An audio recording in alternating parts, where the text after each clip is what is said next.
Warning, there will be spoilers for the Star Wars AHSOKA series finale, or Episode 8. If you haven't seen it yet, go watch it and come back. Okay, maybe I shouldn't have said the series finale, rather than Season 1 finale. Still with me? Alright, good. Let's get into it. Alright, the AHSOKA series thus far has been nothing more than, unexpected. And I'm going to go out on a limb here and say that most, if not damn near all, of the predictions for the show and theories for the show have been wrong, myself included. Okay, not all of mine because the series isn't over yet and we don't know where the story's going to go, but chances are I could be wrong too.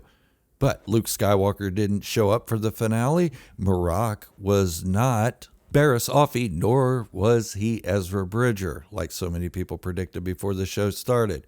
Turns out he was just a green fart. Yeah, but we've known that since, episode 2 or episode 3? Yeah, that happens. And Shen Hati, or Hati as some people like to call her, is not going to turn out as Abeloth, nor does it look like she's going to fall in love with Ezra Bridger or Luke Skywalker and become the Mara Jade character. Looks like she's going to be stuck on Peridia for quite a while, leading her own band of Red Raiders, reminiscent of the Tusken Raiders, or the Tuskens as I like to call them. I don't like to call them Raiders so much. I don't know, it seems degrading. It's just me though. And I'm just talking about the Tusken Raiders, not these Red Raider guys. The Tuskens, no. Scratch that. Forget I said anything. But before I go on, I do want to give you guys a message from this video's sponsors. That's right. These are fans like you who enjoyed the channel and have subscribed and asked to be a sponsor. They don't give me anything. They don't sell me anything. I don't sell them anything, and they're not shills. They just like the channel. Anyways, the first is Darren Cole 97. The second is Terror Bull Ted. And the third is Jason Berry 4766. Thank you guys for all asking to be sponsors for this video. I appreciate it so much. And if you'd like to be a sponsor of this video, go on and hit the comment section and say, I'd like to be a sponsor. I have a lot backed up, but I will get to everyone eventually. Now, with that said, here is the message. Hit the subscribe button, like the video, and share it. It's that simple. What do you lose? Everything you do there is free. Get the message out. Let's see if we can hit 50,000 subscribers by, 5 years from now. And let's see what goes on. But back to the Star Wars AHSOKA series finale, or Season 1 finale. Let's call it that. The Season 1 finale of AHSOKA. And it looks like a lot of the leaks were incorrect. One of a giant battle, a massive battle between the forces of good and evil. Well, there was a battle, but it was not massive. And I'm not saying it was disappointing at all, but it was proper scale to the participants involved. And we did get a lot packed into this episode. If you don't think so and you think it was just a fan service action pack type of thing, you're wrong. Sabine Wren figured out how to tap into the Force. That's huge. A lot of people said she is not Force sensitive. That's not going to happen, blah, blah, blah, blah, blah, blah. Well, it did. And I called it a long time ago. I think even during the first trailer, I think I said it, or maybe it was after the first episode. I don't know. It was back then. I said, yeah, she's going to be Force sensitive, and there's nothing wrong with that. She took to the Darksaber rather well, rather easily, easier than Din Djarin did. Din Djarin fought with the Darksaber and couldn't get it to work for him. Now, he wasn't balanced, but then again, Bo-Katan uses it pretty easily, and she is not Force sensitive. At least she better not be. I don't want everybody to be Force sensitive. That just doesn't. That's not how the universe works, at least the Star Wars universe. But Bo-Katan did have years to train with the Darksaber and learn how to become one with it, or balance herself, so to speak. Not so much in the Force, but with her emotions and her physical body. Bo-Katan had time. Sabine Wren did not. She had about 15 minutes to learn how to use the thing, and she did it rather well. And now she can use a lightsaber, and she can pull that lightsaber to her using the Force. Yay! Now, a lot of people said the Night Troopers were going to be green farts just like Marok. Well, partially true. They didn't start off that way. They were just normal stormtroopers until the Night Witches, Night Sisters, Night Mothers, whatever the hell you want to call them, conjured up their green smoke and brought them back to life as zombies, which kind of was a little terrifying when you think about it. Watch that scene again with the lights off and sound up. I don't know. It's Star Wars, so it's not going to be too terrifying, but kind of remind me of the old novel Death Troopers. And speaking of Death Troopers, how about those Death Troopers in this? Thrawn's little protective guards. Man, that was kind of wicked. The one's jaw showing, and he was pretty nasty. He was pretty gross looking. Yeah, if you heard something weird, I just scratched my chin because it itched. Yeah, so Shin Hati, or Shin Hati, as a lot of people like to call her, not myself included. She's young enough to be probably my youngest daughter. But anyways, Shin Hati, I have to be careful how I say that. She may still become Abeloth and maybe a Mara Jade character, who knows, but it doesn't look like it's going to turn out that way. And that's not dogging anybody that had that theory or thought those thoughts. It was good thinking. It was good catches and good theories. I mean, theories are like anything else in life. You guess at it, you speculate at it, and sometimes you get it wrong, sometimes you get it right. It happens. But it doesn't look like she's going to become Abeloth or the Mara Jade character for this story. Why? Because Ezra Bridger is not anywhere near her. He only saw her one time on the battlefield in episode 7, and he just kind of force punked her and slapped the crap out of her with the Force. And then they had no interactions or anything. They didn't show any emotion. There wasn't that love theme playing in the background as they locked eyes. But now Ezra Bridger is back in the Star Wars galaxy, while Shin Hati is in the not Star Wars galaxy. And Ezra Bridger's back with Harrison Dula and Chopper. That was a neat little reunion. I was expecting a little bit more, or hoping for a little bit more. I shouldn't say expecting, because I didn't really expect anything in this series because I just went in with an open mind. But anyways, Chopper, I kind of hoped he would just run up to Ezra and just bump into him and flail his arms around and start like saying, "Where the hell have you been? And you had me worried to death, and I was up all night, and I thought you got kidnapped." Now all we need is Zeb to return so we can have the trio of Ezra, Zeb, and Chopper playing their little antics and slapping the crap out of each other. That was fun to watch in Rebels. Now, for those of you who thought this was going to be a huge production value, movie worthy, and all that stuff, sorry to disappoint you. This had a lower budget than any Star Wars movie ever has, and it didn't really show too much. Yes, there were some parts you could tell the special effects weren't the amazing stuff that ILM usually produces, but for a TV show, it was outstanding as far as the special effects and the theatrical value and that kind of stuff. I know a lot of people are going to disagree with that, and that's okay. You don't have to agree with me. Why?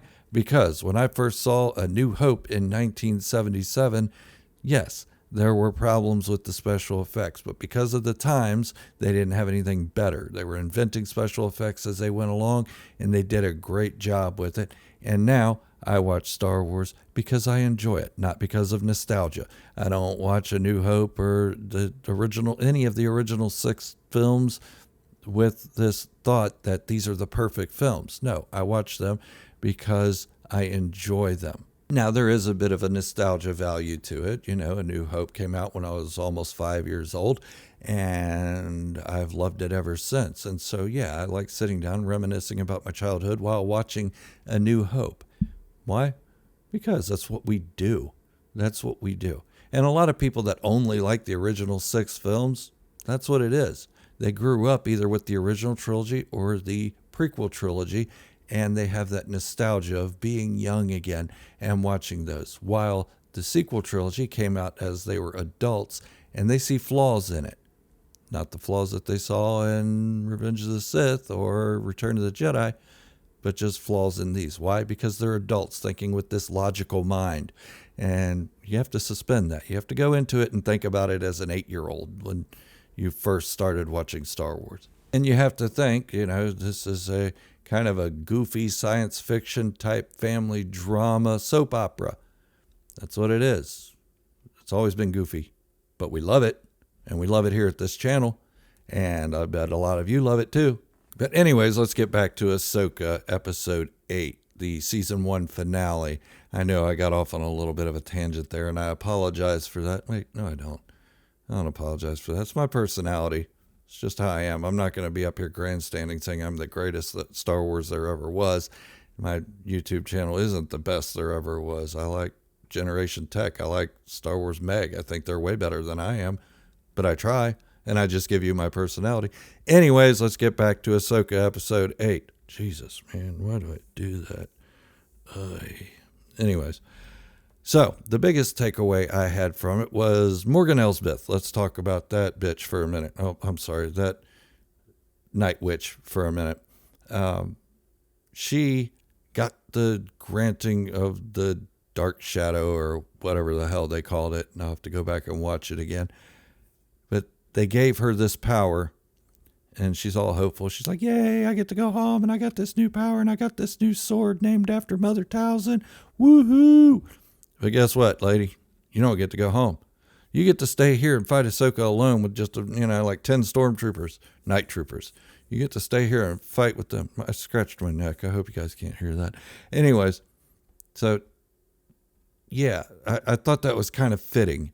Like she went all this trouble to find Thrawn. She went through all this stuff, built this giant ring that could fit a Star Destroyer in it to suck it out of that galaxy, and went crazy with the map and all that stuff, and used her little bitty magic to open the map and so on and so forth. And yeah, they're so grateful for her doing that. They say, you get to stay here and fight Ahsoka. Yeah, I love that. Good times.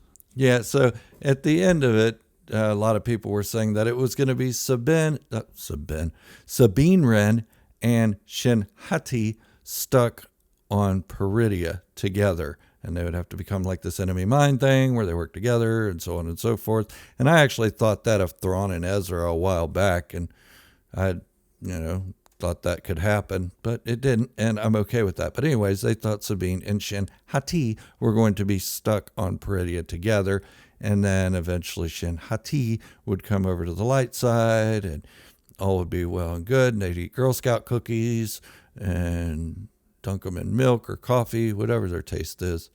But that didn't happen. Nope. Yes, Shin Hati and Sabine are still on Peridia, but there's also Ahsoka. Ahsoka and Huyang. Huyang! Yeah, I love saying his name. Huyang is stuck there with him. And I don't think the whales, the space whales, the Purrgil, are going to be keen about coming back there to collect our heroes. Nah, I think they're going to have to figure something else out. Ezra knows how to get back there. Well, at least he knows a mode of transportation to get back there. So maybe something will go on with that, but I don't want to speculate too much because we got probably 2 years before we get to see another season of Ahsoka, and then probably another 3 or 4 years after that before the Mandalorian movie comes out, concluding the entire story. So, yeah, we got a long time to think about it and talk about it and go over it and watch Ahsoka about 1 million more times and then try to pick up on more hints and clues and so on and so forth. Yes, so that's all I've got for right now. I am going to make more videos about this episode, so please make sure you are subscribed and you have your notifications on so you can stay up to date on those videos when I release them. Now, since there is nothing else Star Wars coming out for quite a while, I will be doing videos on other topics as well. So leave a comment down below. Tell me what kind of topic you want to hear about, and let's see if we can get some conversation going on that, and I'll likely make videos on it. Hang on, before I get off this video, my son wants to say hi. Just came back from work. 4 to 10. Don't recommend. Just say hi. Hi. All right, sorry about that. All right, so with that said, I've lost my concentration. I'm just going to go now. This is Gerald, a Star Wars fanatic, signing off, wishing you all great health, happiness, and peace. Thank you all for watching, and remember, this is the way, and positivity in the Star Wars community can be the only way.